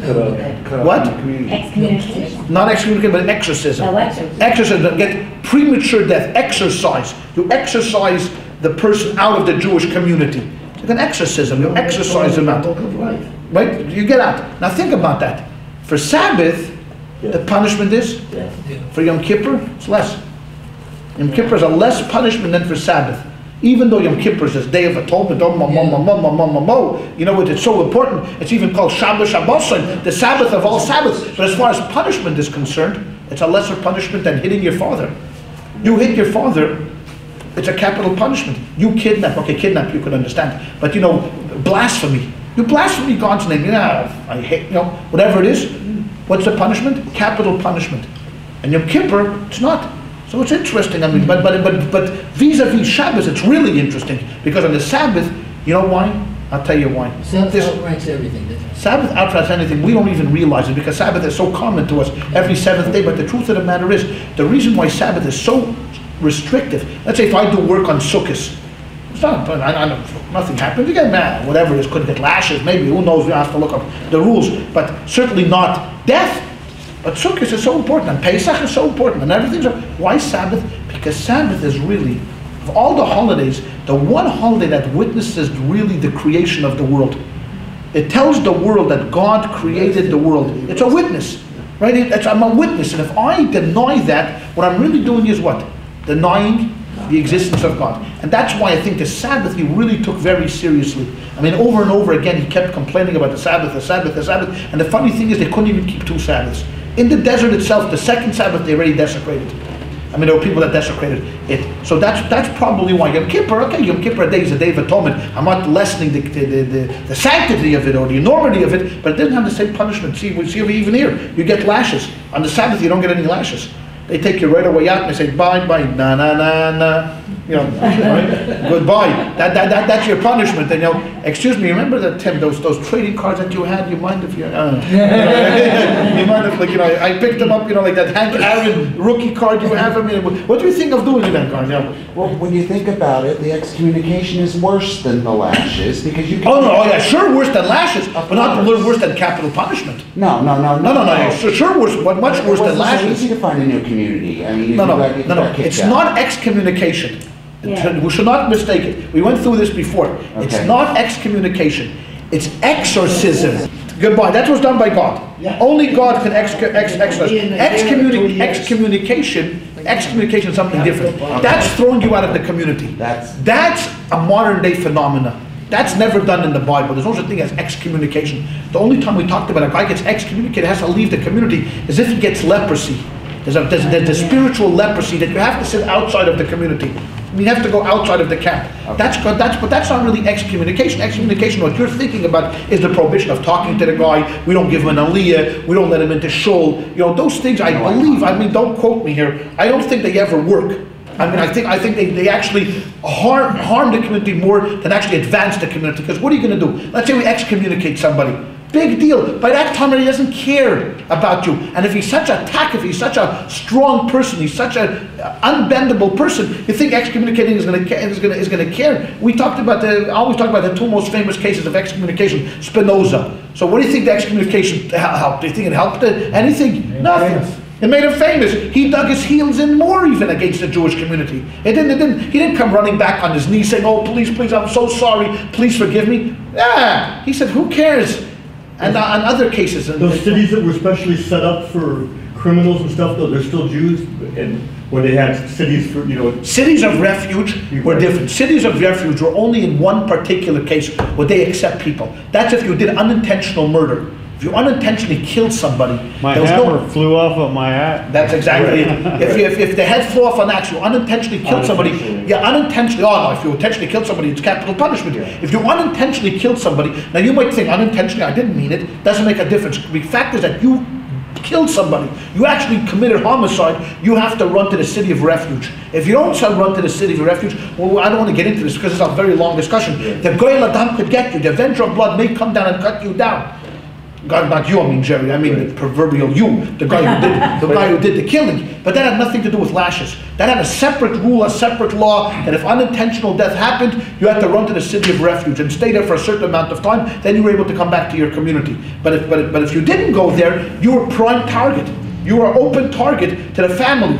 And you know, and if they were hot-blooded, you know, Sopranos, I'm going to mention,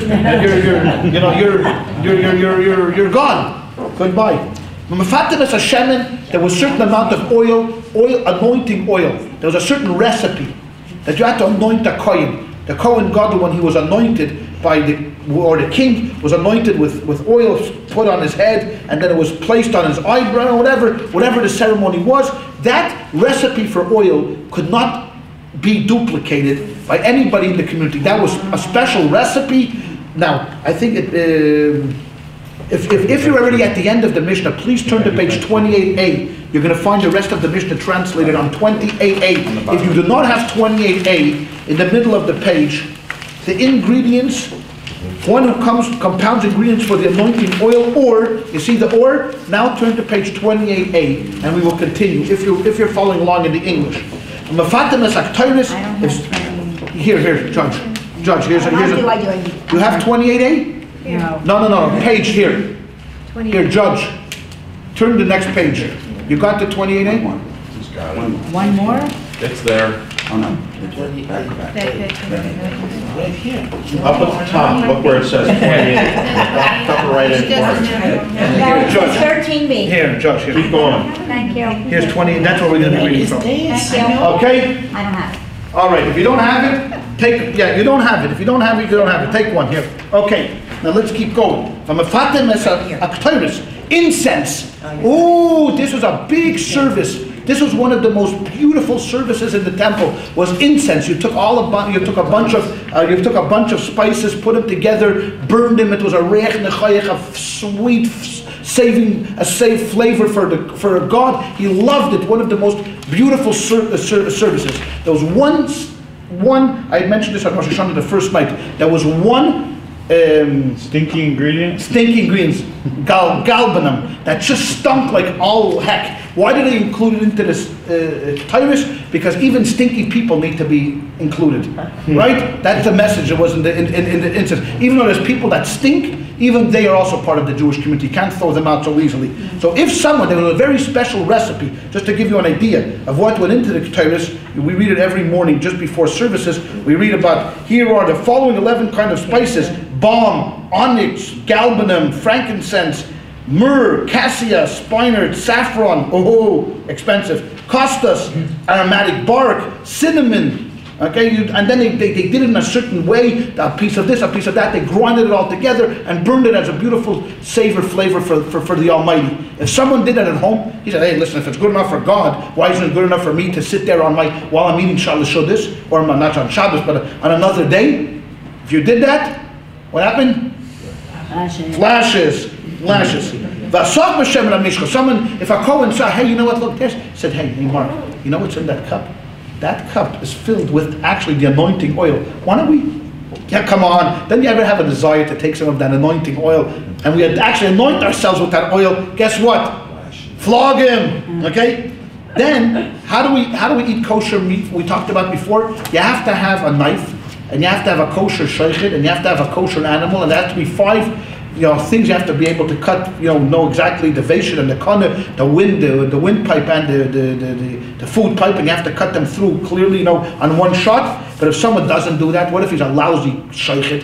He doesn't know what he's doing, and he what happens? It becomes treif. The animal becomes treif. Or if the animal is sick, it has holes in its lungs, or whatever it is, or it's got cancer, or whatever it is, it's a sick animal. It's treif. You cannot eat treif. Or if an animal dies, a natural death, it's called a nevela, carcass. These two are prohibited, and you're not allowed to eat them. So it says, for eichel nevelas, if someone eats a carcass, utreifa, if someone eats treif, an animal that the shaychid didn't cut well, or the knife was no good, or he did, instead of cutting it, he slashed it. You're supposed to cut it in one movement, once this way and once backwards, but instead of doing it this way and back, he just took the knife and he slashed it. He just, up, no good. Or if you waited too long, Shia, if you cut it once and then waited and then cut back, also no good, treif. So all of these things are, and man and the animal is treif. You cannot eat from the animal. So therefore, if a guy goes ahead and says, come on, I just spent $2,000 on this cow with him, I'm going to throw away this meat, forget you. And I'm going to eat the treif and I'm going to eat the nevela, and someone sees him, what happens? Lashes. Okay? Shkotzim. But then what happens to the animal? The animal is treif. It could be sold to a Gentile, it could be given. Yeah, that's not a problem. Then have to burn it. You don't have to burn it, no. Only have to burn the sacrifices. Only sacrifice have to be burned. That's what they do in all shlachtaises now. Now an animal becomes treif, they put it in a non-kosher section, it gets sold to non-kosher butchers, and away they go. Actually, there's a big slaughterhouse in Iowa, in Rabashkin, it's Postville, not Postville. And Postville, they slaughter all the animals, and what they do is, all of the treif chickens that they have there get shipped to California, to a plant right here in Brea. All of the non-kosher chickens that come out of Postville, they get shipped over here and they get sold here in the Southland. So, No, Trader Joe's is the kosher chickens. Yeah, that's what I said. Now I'm talking about all the non-kosher chickens that they shechter there. All the non-kosher chickens get shipped over here. What's the difference between glatt and there's a Okay, more- glad is if when you check the lung, and all the lung has no cysts. Well, what about the one that's higher than? There's no higher than glad. My daughter says there is. Okay, there's no higher than glad. Believe me, super glad is when the animal has no hair on it. I don't know. I mean, I can soon figure. I'm assuming. What? Yeah. It's the name for it. Glad, it's super glad. No, maybe it's halal. Maybe the Muslims have this halal. Maybe that's more than glad. I don't know. But it's definitely. That and then kosher. Then it's kosher and then there's shreifer. Shkotzim, creepy crawlers. You can't eat. No. I don't care how much you like to eat chocolate covered ants. No, no good. Vramosim and other creepy crawlers. And this, you eat them, even though they're a delicacy, a beetle, all of that stuff, a fly. No, lashes. You get for eating that. Achal tevel, if you eat any kind of wheat that was not tithed yet, that's called tevel. You get lashes for. We talked about that. Ma'aserishin shleinat letrumosei. The first tithing that goes to whom? We mentioned it before. It goes to the Levi. Ma'aser Rishon goes to the Levi. It's the only one you give to the Levi. It's called the Ma'aser Rishon. The first tithing goes to the Levi, and he himself has to take truma. He has to give a part of his to the Kohen. So the 10% of the 20 bushels that I gave to the Levi, to Mark, now he's got to give a part of that to Bob. So the Kohen collects from everybody. No one escapes. The tax on a tax. No one escapes the long arm of the Cohen. Let's put it that way. You know what? Thank God Thomas Jefferson and Benjamin Franklin weren't around in those days. They would have thrown the truma overboard. Who knows what would they have done with the truma? This was, what? Some type of grasshoppers you can eat. Not today, but in the olden days you could eat some type of grasshoppers were kosher. But not the chocolate-covered grasshoppers, a big delicacy in Akko. Yeah. U'maisa Sheni, the second tithing was eaten by us.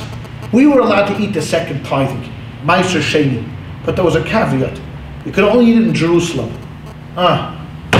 Okay, so here I am, a farmer in Akko. Okay, so I have this field of pomegranate trees. Okay, I take my Ma'aser Sheni off it. What am I going to do with Ma'aser Sheni? How am I going to schlep the truma down to Jerusalem? Take all the pomegranates. I have the pomegranates. I have dates. I have figs. I have grapes. I got wine. I mean, what am I going to do? Start schlepping this back? No. So God said, you know what? I'll make it easier for you. Substitute it. Tell how much is it worth? $20. Okay. Say like this. I take this Ma'aser Sheni worth $20. I put it over here. I take this $20 bill. I put it over here. This $20 bill now is substituted for this Ma'aser. I can eat this now in Akko. Hey. I take this $20 bill. I go down to Jerusalem. I buy anything I want. I buy a steak. I buy this. I buy that. And I eat it in Jerusalem. I've covered myself for the Ma'aser Sheni. But if I didn't do that, I just ate it without actually designated money. I didn't pay it. I didn't redeem it. It's what it's called. It's called redemption. If I didn't do the act of redemption for the Ma'aser Sheni, and I just said, you know what?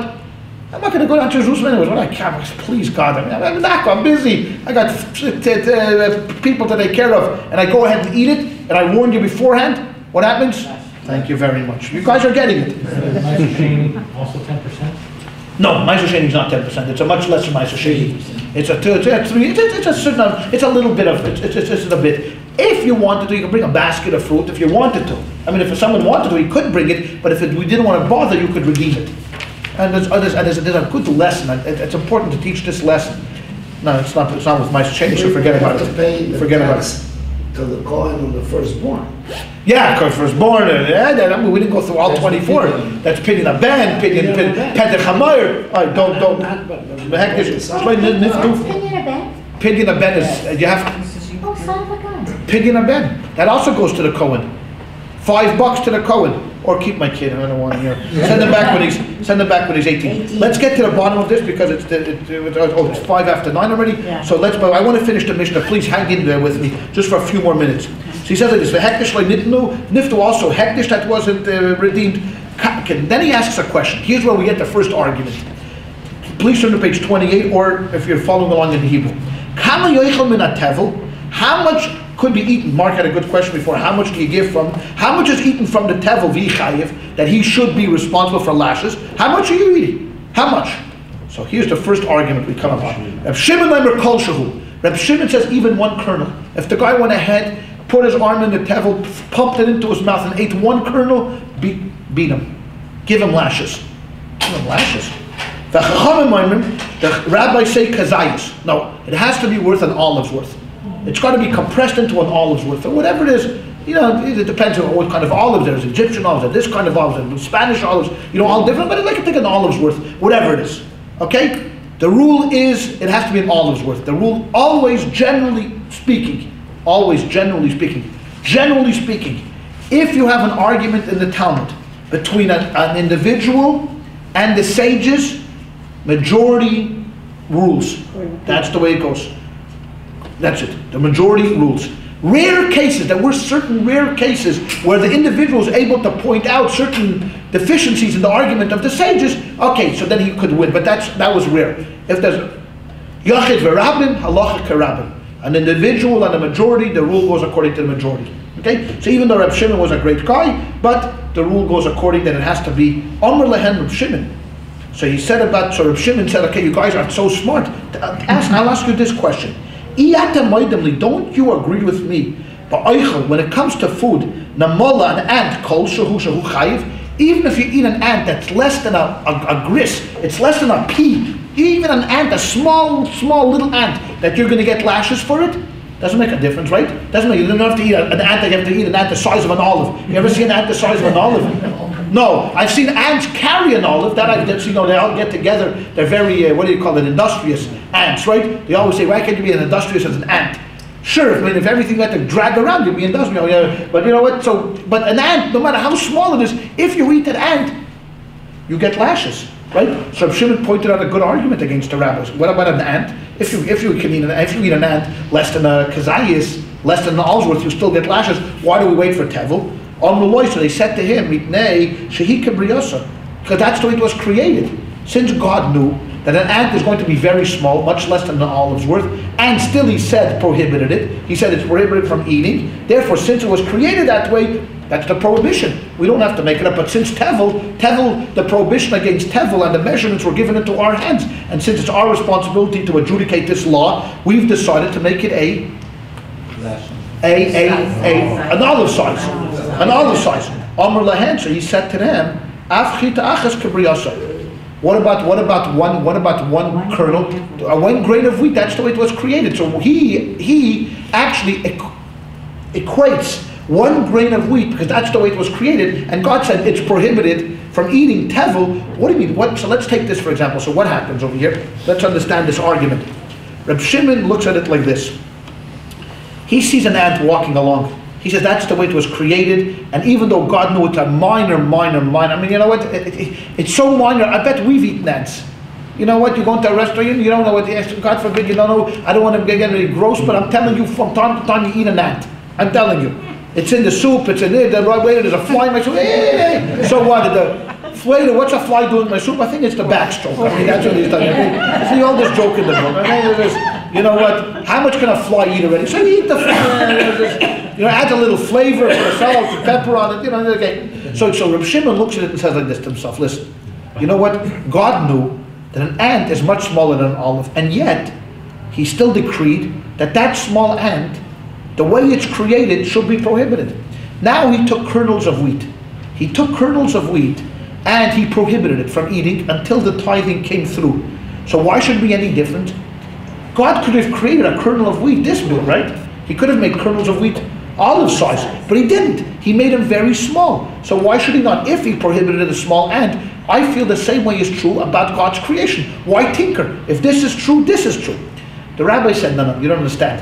First of all, very few people eat raw ants, but very few people eat raw kernels.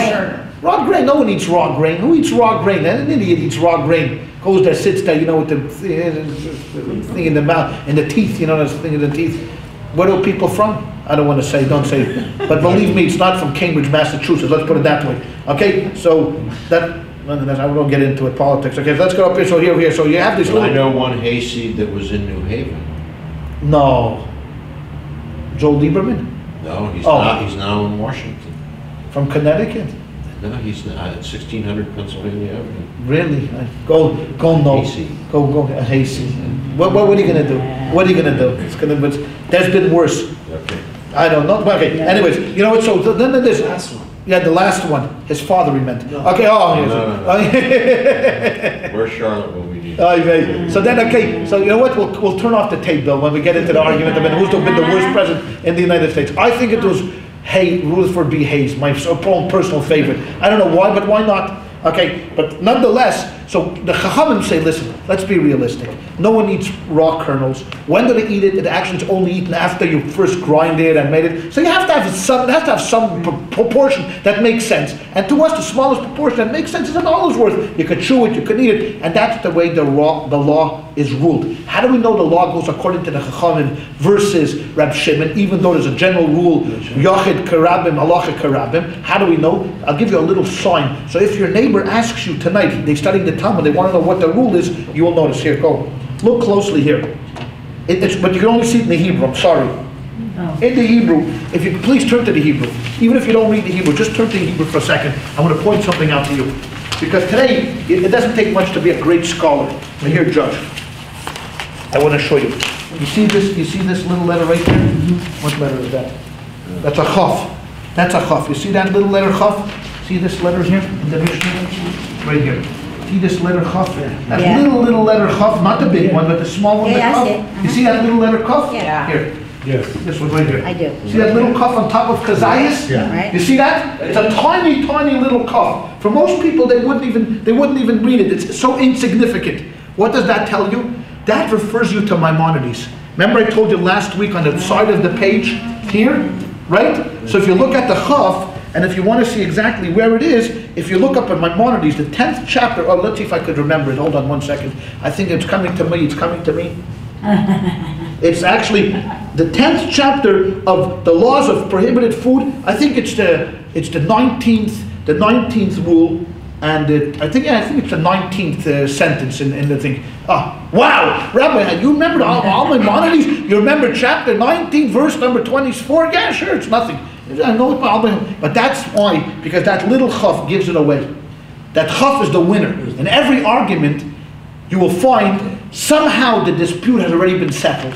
And this guy, the Ein Mishpat Ner Mitzvah, this guy on the left side of the page will tell you where you can find it, either in Maimonides or other codifiers. And that's just okay. And the Lamed was Ba'eichel Nemola. That's the case of eating an ant. Everybody agrees to that.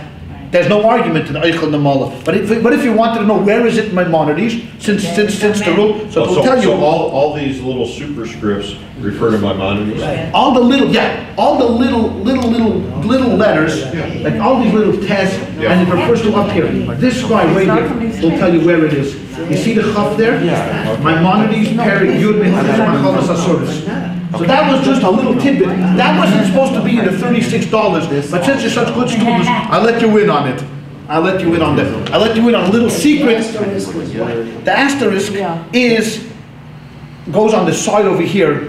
It'll tell you, it might be an argument in the text, or because, see, when the Talmud was written, it wasn't printed for 1,000 years. All that was done was written by hand. From the year 450 to 1550, when the first Talmud was printed, it's 1,100 years. How did it transmit the Talmud? By hand. Meaning, you know how rich you had to be to have a copy of the Talmud? I mean, I had to sit there, a scribe, and write 2,500 pages. Well, it's now 2,500 pages, but volume after volume after volume. Now, what happened? So certain words got a little confused. A, N. See, we have I at the Maidim. You see, in the Mishnah it says I at the Maidim. Amr lehem Rab Shimon, I at the Maidim li. So the word really says N at the Maidim li. It should really read, the nun is missing. But because in the original text it wasn't there, so they're a little worried about adding it in, but they put an addendum on the side of the page. If you really want to say grammatically, it has to be N, right? Yeah. N. So those are the little things. And then there's other things. It'll tell you other places. See, when we're going to get into the Gemara next week, we're going to notice that this argument happens a number of different times. Don't worry, Judge. You'll be able to pick the glance up. It happens a number of different times throughout the Talmud. You know, you'll be learning tractate Makis, and then you'll be learning tractate Kiddushin, tractate on marriage, and you'll see, hey, you know what? They quote the same argument that was quoted in Makis. So a number of different times, you'll have the argument over and over again in the Talmud. You know, because in different cases, You know, so how do we know? So this guy here, the Messiah Shas, another scholar, decided to sit down and to point out every other place in the Talmud where you'll find the same argument. So if you say, you know what, I think I remember seeing it somewhere else, but where is it? And you're not Rabbi Hirschman. Remember last week I told you about my teacher, Rabbi Hirschman was able to put a pin through this, he was able to put a pin through the Talmud and tell you every word that pin punctured. He said, V'chein, this, that was unbelievable. The guy knew 2,500 pages by heart. He was a walking encyclopedia. I'll tell you a story about him. Just and because he was great, but to me, the greatest of greats, the Tuto Kapu, was obviously the Rebbe, right? I mean, he was the greatest of all greats. I saw this myself. He came to a Farbrengen. The Farbrengen was when the Rebbe was addressing the crowd. It happened to be during the month between, I think it was between Rosh Hashanah and Kippur, or after Kippur, before Sukkot. Rabbi Hirschman was sitting in back of the Rebbe. The Rebbe sat at the table like this, and then the senior elderly Hasidim sat in the back, and everybody else squashed themselves in the front listening to the Rebbe. The Rebbe is saying like this, and he's quoting a Maimonides. He's quoting a law from Maimonides that the community is responsible for making sure that people on the holidays get enough provisions for the holiday. That's the community's responsibility. And then the Rebbe says like this, and I don't know, and I'm paraphrasing him, and I don't know where the Rambam source is in the Talmud. He quotes the Rambam and he says, I don't know, I've never seen a source for the Rambam. Because usually the Rambam, one of the arguments against Maimonides was, when he wrote the laws, he never indicated any source. No source material. This is the way I rule. You don't like it, get the heck out of my show. That was his attitude. So a lot of people argued with him. I mean, he was great Maimonides. So the Rebbe said, I don't know where the source is. Okay, this is Rabbi Hirschman. The Rebbe said it, he's like this. He's jumping up and down. He's jumping up and down, okay? The Rebbe finishes his talk. He's not going to interrupt him in the middle.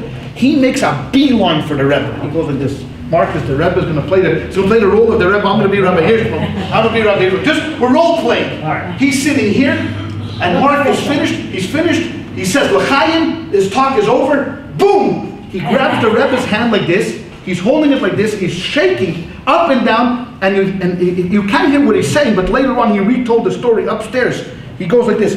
He says, Rebbe, he tells him, Rebbe, there are 12, like this, 12 sources in the Talmud for this. Okay.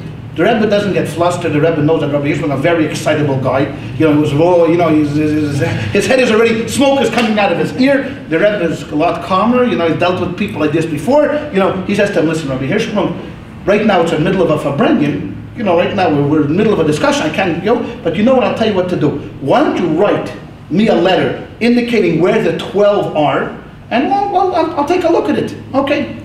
Okay. A few weeks later, Rabbi Hirschman comes into the yeshiva with a letter.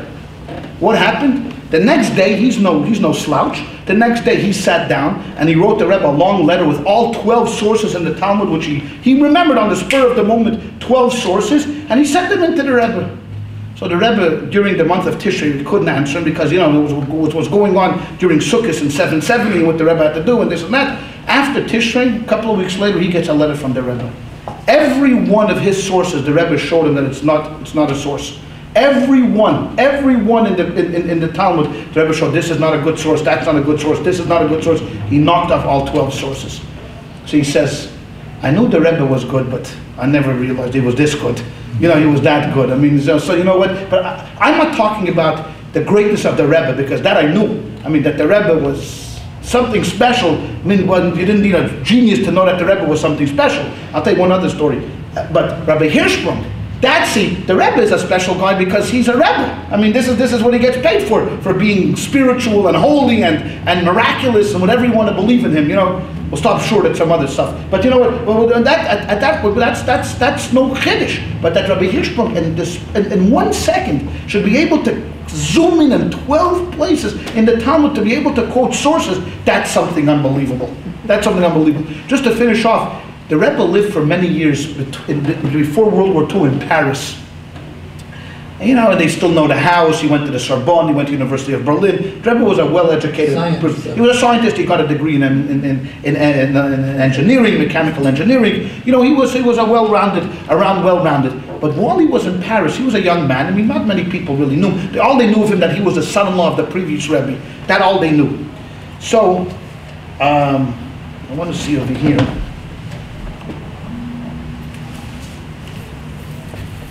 In this, it doesn't have in this Talmud, but sometimes they have here.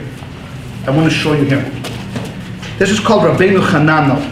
Okay, Rabbeinu Hananel was a great scholar that wrote the Talmud, and he found some inconsistencies in the text, and he kind of tried to correct them. Now, he never got into the text itself, and he never amended the text. But for real scholarly scholars, you can't get away without reading Rabbeinu Hananel. Okay.